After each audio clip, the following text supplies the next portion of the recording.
Let's take a little while to talk about while. The while loop, or another control statement that we've been looking at the last few videos. While is pretty simple, but like many simple things, it can be used to produce some complex results. Now here's the while statement in its basic form. We have while and an expression.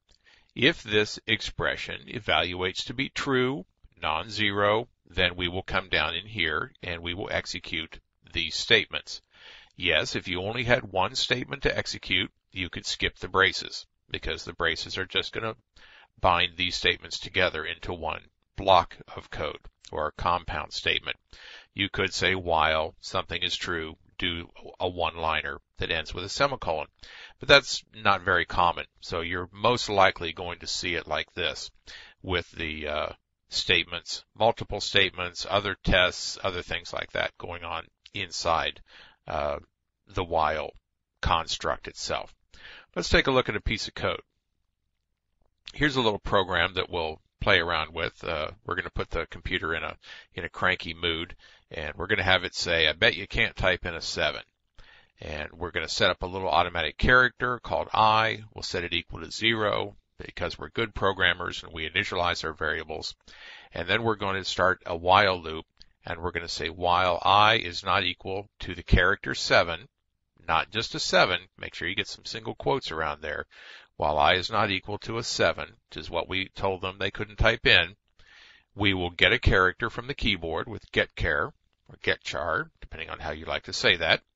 But I is equal to getChar, and we do another little getChar here because in the programming world, when we take a character from the keyboard, the person has to press carriage return because we don't want to deal with trying to unbuffer the keyboard and accept characters immediately and all that, trust me.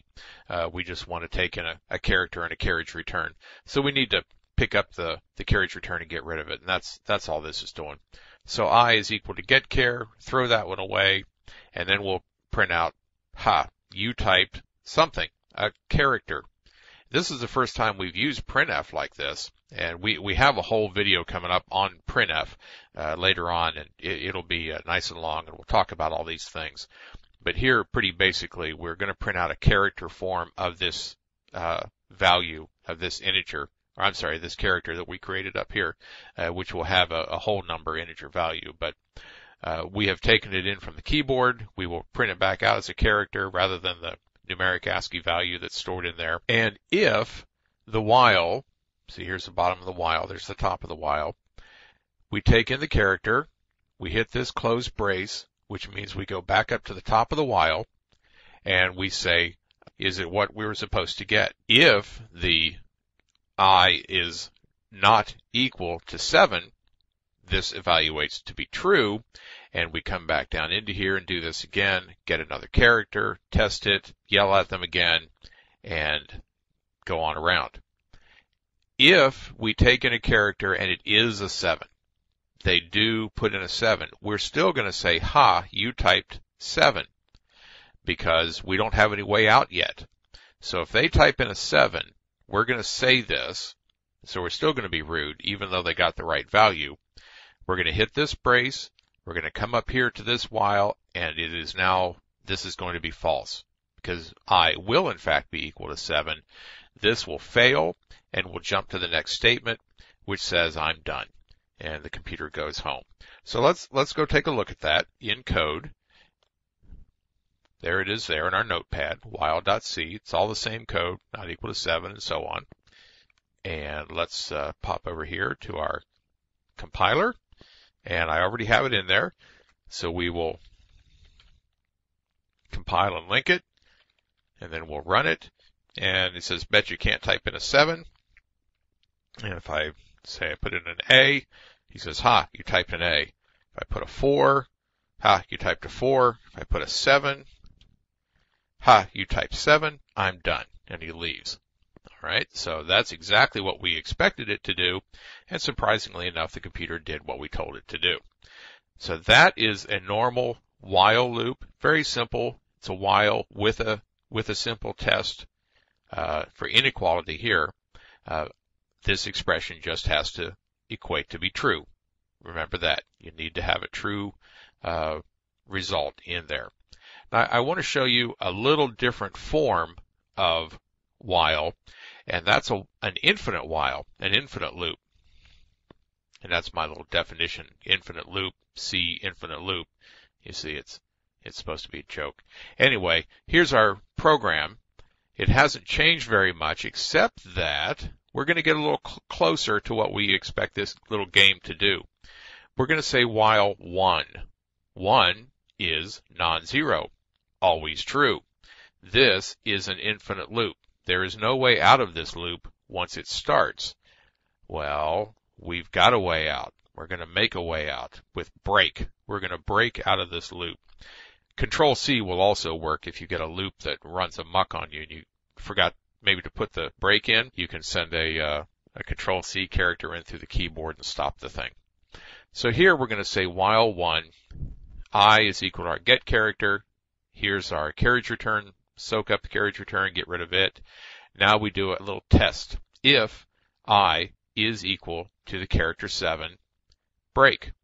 Now I put braces around it, which we know from looking at the if statement is not exactly necessary, but I like to have them. And I didn't put this one down here like I normally do because I was running out of space. So it's okay. C doesn't care about the white space. The carriage returns. It's okay to put that brace up there. If I is equal to 7, get out of here. Break works on the latest loop that it's inside. Had there been another loop in here and another loop, the breaks keep track of what loop they're in.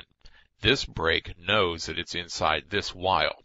So when we hit that break statement, it knows to go to the next statement after the close of that while. So it'll jump us down to here and we print I'm done. If I is not equal to 7, now we can antagonize our viewer and say, ha, you typed in something else. That's our same line from before. And we come back around because we hit the bottom here and come through. But this time, it works a little nicer. If I is equal to 7, they type it in. We just leave. We don't bug the person anymore, even though they hit the right character. We just leave, and we say, I'm done. So let's take a look at this program. And it is in while2.c right there. It's the same code we just looked at. We have our infinite while loop. We'll pop back over to our compiler. And we'll compile and link while2.c. There we go. Now we'll run it. And it says, bet you can't type in a 7. If we put something incorrect, he yells at us, different letters. And if we do the 7, he just says, I'm done. Because before, remember, he yelled at us. If I scroll this up, you can see it here. He says, ha, you typed a 7, and I'm done. So we have different functionality, which is closer to what our original requirement was for the program, our original specification. Let's get back here. So that's an infinite while loop. That's a different way of using while by putting a hard-coded 1 in there, while 1, and just a little different way of using the while, and hopefully you understand it a little bit better.